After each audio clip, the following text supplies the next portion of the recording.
Hello అండి, నేను doctor Jaganmohan వర్కల్లా, consultant paediatrician, నవజాత శిశు నిపుణులు, పారామిత హాస్పిటల్స్.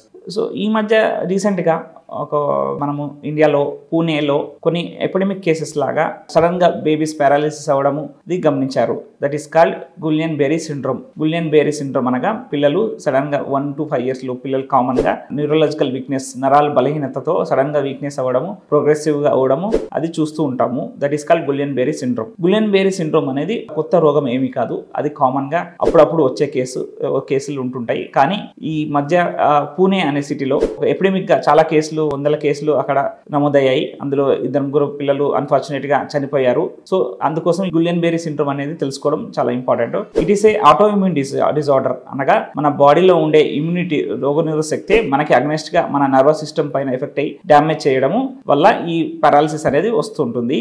అంటే దీనికి ట్రిగర్స్ లాంటివి ఉంటాయి. అంటే some infection like flu infections, cytomegalo virus లాంటి, ఎప్స్టీన్ బార్ వైరస్ లాంటి కొన్ని వైరల్ ఇన్ఫెక్షన్స్ వల్ల, పోస్ట్ వైరల్ ఇన్ఫెక్షన్స్ తర్వాత, లేదు కాంపెలోబాక్టర్ జెజనీ అనే ఒక బ్యాక్టీరియం ఇన్ఫెక్షన్ తర్వాత ఇది మన బాడీలో వాళ్ళకి రిస్క్ ఉన్న వాళ్ళకి ట్రిగ్గర్ అయ్యి సడన్ గా పారాలిసిస్ రావడం. ఇది ఒక్కోసారి సీరియస్ గా లైఫ్ థ్రెటనింగ్ అయ్యి వెంటిలేటర్ పైన బేబీ వెళ్ళి శ్వాస తీసుకోవడం కూడా ఇబ్బంది అయ్యి చనిపోయే అవకాశం కూడా ఉంటుంది. కామన్ గా అక్కడ పూణేలో వాళ్ళు గుర్తుపట్టింది ఏంటంటే, అక్కడ కంటామినేటెడ్ పనీర్, చీజ్ లాంటివి తీసుకోవడం వల్ల 100 మంది స్ట్రీట్ ఫుడ్ తినడం వల్ల ఇది ఎఫెక్ట్ అయినట్టు తెలిసింది. So this is alert to the parents. Street ఫుడ్లు, అవుట్ సైడ్ ఫుడ్లు, సో వాళ్ళ కంటామినేషన్తో ఇది ఒకరి నుంచి ఒకరు స్ప్రెడ్ కాదు, బట్ స్టిల్ ఇండైరెక్ట్ గా ఇలా ఫుడ్ ద్వారా వైరల్ ఇన్ఫెక్షన్ స్ప్రెడ్ అవ్వే అవకాశం ఉంటుంది. So should be careful while particularly in the winter seasons. Virus ఎక్కువ స్ప్రెడ్ అవుతుంటాయి కాబట్టి ఇలాంటివి తీసుకోకపోవడం ఉత్తమం. హ్యాండ్ వాష్ చేసుకోవడము, వ్యాక్సినేషన్ రెగ్యులర్ గా ఇవ్వడము, ఇలాంటివి ఫాలో అయ్యి పిల్లలకి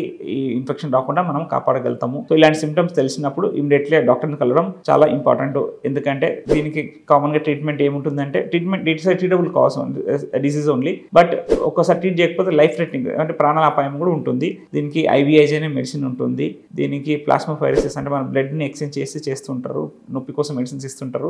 బట్ IVIG అనే మెడిసిన్ చాలా కాస్ట్లీ మెడిసిన్, అన్ని చోట్ల దొరకదు. So still but it is also life threatening disease కాబట్టి ఇవ్వాల్సి ఉంటుంది. సో పేరెంట్స్ అనేది కొంచెం కాషియస్ ఉండి పిల్లలకి హ్యాండ్ హైజీన్ ఫాలో అవ్వడము, పర్టికులర్లీ వ్యాక్సిన్స్ అని ఇప్పించడము, సో ఇవన్నీ అవుట్ సైడ్ ఫుడ్ అవాయిడ్ చేయడం ఉత్తమం. ఎందుకంటే it can spread to our city also next. Thank you.